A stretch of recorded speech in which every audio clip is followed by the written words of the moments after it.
Welcome back to Movie Recaps. Today I will show you an action, thriller film from 2008, titled Terra Nova. Spoilers ahead. Watch out and take care. On the cold hills of a deserted island, Villain is trying to find a safe spot to camp. He walks for miles until he slips and falls into a freezing river, but after floating away for a while, he manages to climb out and continue his journey. When he gets too tired to keep going, he stops to rest against a big rock, grabs a flower to eat, and begins thinking back to how all this started. Villain is in jail for life for the assassination of 6 men, when one afternoon, he's taken to see the prison governor, who asks him what he dreams of.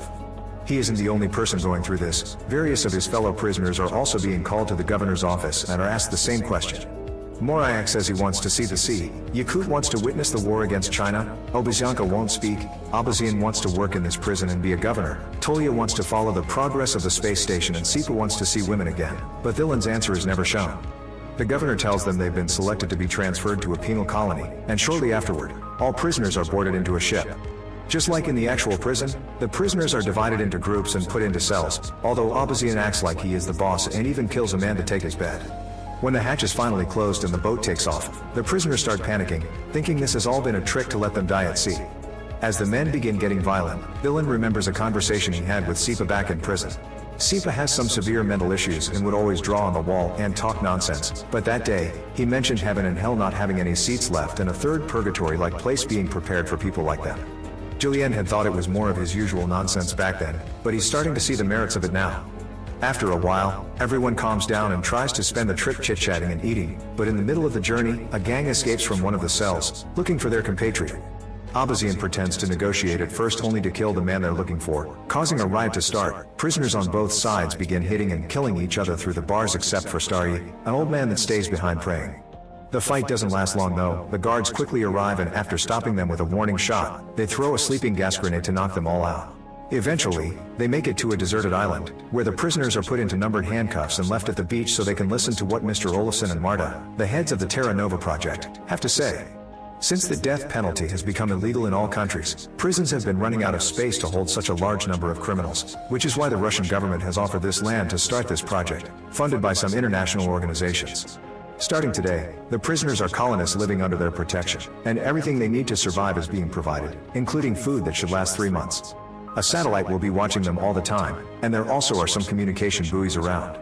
They have the possibility to take a boat to one of them to press the red button and say what they need. If a green light appears, that means the request has been accepted. Abazian isn't happy about the idea of being recorded 24/7, so he throws a big rock in protest, but the guards quickly make him stand back with some warning shots. Marta clarifies that the buoys can also be used to ask to leave the project by saying their name and the reason why they want to leave. If they do, they'll be returned to prison. By putting the buoys on the sea instead of on the beach, they make sure that the decision is thought twice before risking getting on a boat. Before leaving, the guards drop a bunch of keys on the sand, explaining they are numbered to match their handcuffs. The prisoners rush towards them and start fighting over them while Villain and Sipa stay safely behind, only grabbing the keys that the others drop. Starry also decides to stay behind and watch how a gang forms a line around the keys to keep their rivals out, and a group goes to the crates the guards left to pick up some weapons and attack the crowd with them. Eventually, Ali's gang takes control of the situation. Ali gets a jacket and good shoes for himself and Starry before choosing a man to send out on the boat, but as soon as he grabs someone, the group takes the chance to attack and the fight starts again. Dozens of men die in the fight. Morayak kills Ali with a rock, Abazian kills Starry also with a rock, and the 3 men that get on a boat to reach the buoy fall to the sea and die drowning.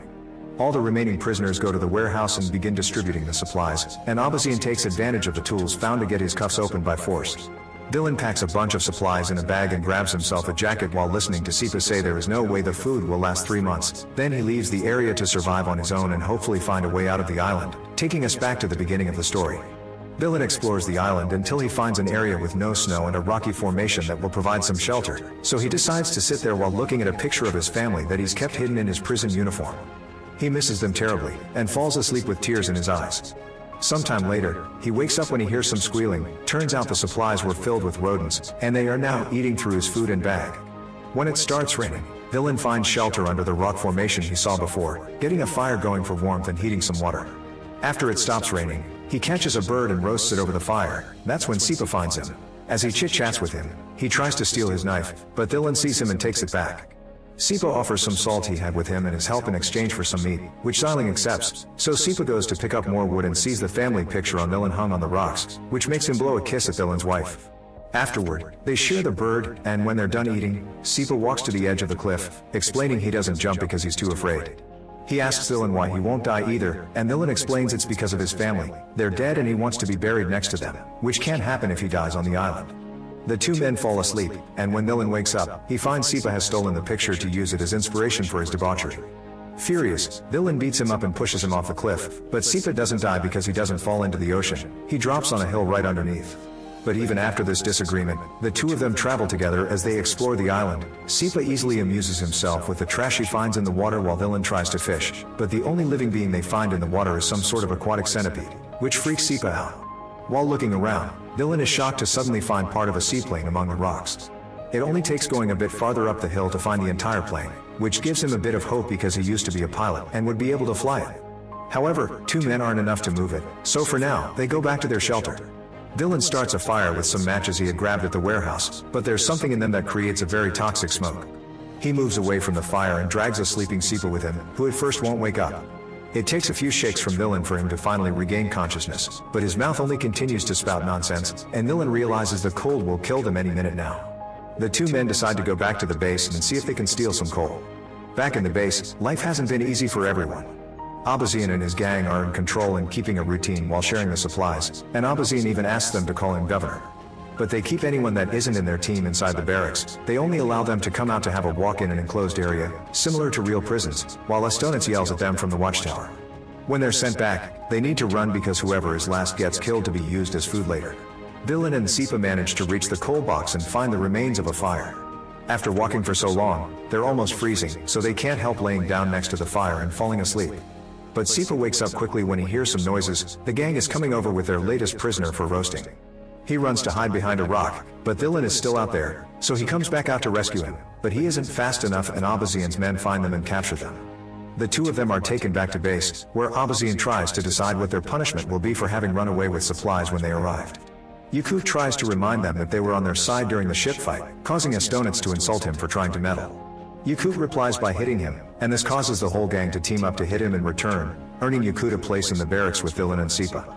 They walk around for a while, and when Estonitz announces it's time to return, Dylan stays behind, but Sipa comes back from him and drags him inside with him. They can only watch as the last standing man is captured and tied to a pole, begging for some water as his last wish, so Sipa takes pity on him and brings a cup to his lips before he is killed. Later, before going to sleep, the group discusses the possibility of rebelling. They're unsure because it may be dangerous, but Shram convinces them it's worth trying. The next morning, Tolya shows Abaziankat that he's installed a secret trap in his workshop to catch any potential thieves. After the group takes his daily walk, Estonitz tries to get them back inside to get the usual game going, but only two men run. The rest stand back and come together while Yakut throws a rock at Estonitz to shut him up. Dylan walks up to Abazian and offers him a deal. If he lets them go to the buoy and ask for food, he'll tell him the location of the plane he found. Abazian accepts and opens the gate to let them out. While Tolya and Dylan go with two other men on the boat, Abazian asks his men if they know anything about Dylan, and that's how he learns he was a pilot, that his family died in a plane crash, and he went to jail for killing flight dispatchers at the airport with a rifle. This crime was classified as murder in a state of severe emotional agitation, which Abazian thinks means Dylan has a guilty conscience. As soon as the boat is far enough, he orders the group to go back to the barracks, canceling his deal. Yakut tries to confront them, but he's immediately killed, so Abazian grabs one more man before declaring the game is on again. The group can only run back to the barracks since a fight would be a very bad idea because Abazian's men are armed. Meanwhile at sea, one of the men falls off the boat, but they catch him just in time and drag him back up. Tolya reaches the buoy and asks for help, but it's broken, and not even his tools will help. They go back to the shore and Dylan tells Abazian that food is on its way, but Abazian doesn't believe him because there wasn't a green light of confirmation. Tolya reminds him of the existence of the plane, but Abazian doesn't believe that's true either, but it inspires Obazianka to move around with his arms open like one. Abazian finds this distracting and grabs him by the neck, so Tolya uses the chance to come at him from behind and kill him. Two other members of his group, Amurbek and Ertsanov, kill the rest of their gang and watch Estonitz run away before they can catch him as well. They ask Dylan what to do next, and he asks them to free the men from the barracks because he swears food is coming and they just didn't see the light because it was broken. The men are skeptical about this and remind him now they have plenty of bodies to feed on later, but Tolya thinks they should be buried. Dylan reminds him about the plane as well, so Amurbek and Ertsanov finally accept. They free the prisoners and tell them they'll be waiting a few days for the food to arrive, but they won't be using each other as food anymore, so everyone needs to stay calm and cooperate. They'll also send a group to rescue the plane, which they'll put in a hangar they'll build and slowly later. Suddenly, Sipa interrupts their plans, claiming there's no satellite while writing an SOS message using sand and 3 bodies. Sometime later, Astonis returns to the base, and because of the new rules that say they need to keep the peace, they decide to ignore what he's done to them for now and share their food with him anyway. Villain guides a group of men towards the plane, and their moods greatly increase when they see he's been telling the truth.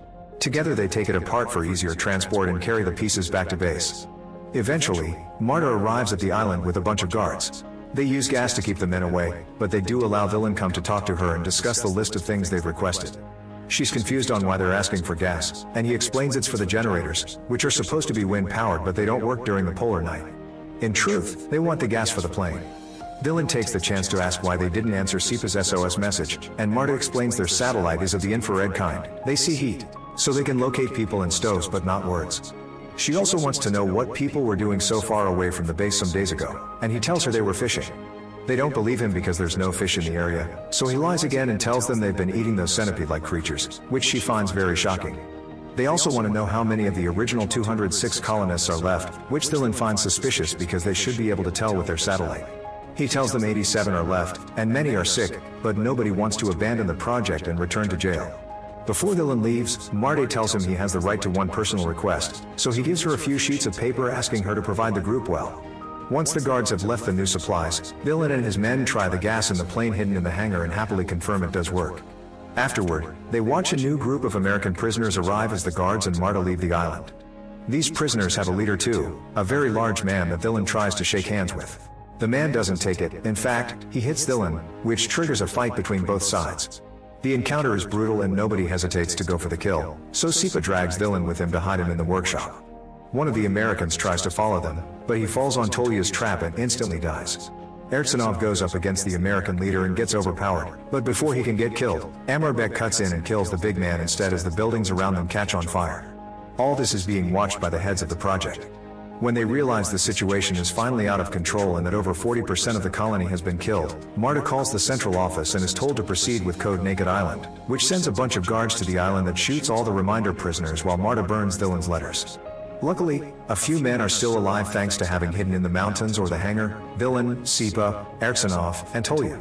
Together they push the plane out, but when they're about to board it, Sipa tells them goodbye and runs to the hill so he can jump into the ocean, not afraid anymore. The remaining trio gets in the plane and Villain manages to make it take off safely, although the guards shoot at them on the way. His 2 companions die, but Villain isn't hit by the bullets, so he flies away into his freedom. Make sure to subscribe and turn on notifications so you can watch more videos like this. Thanks for watching.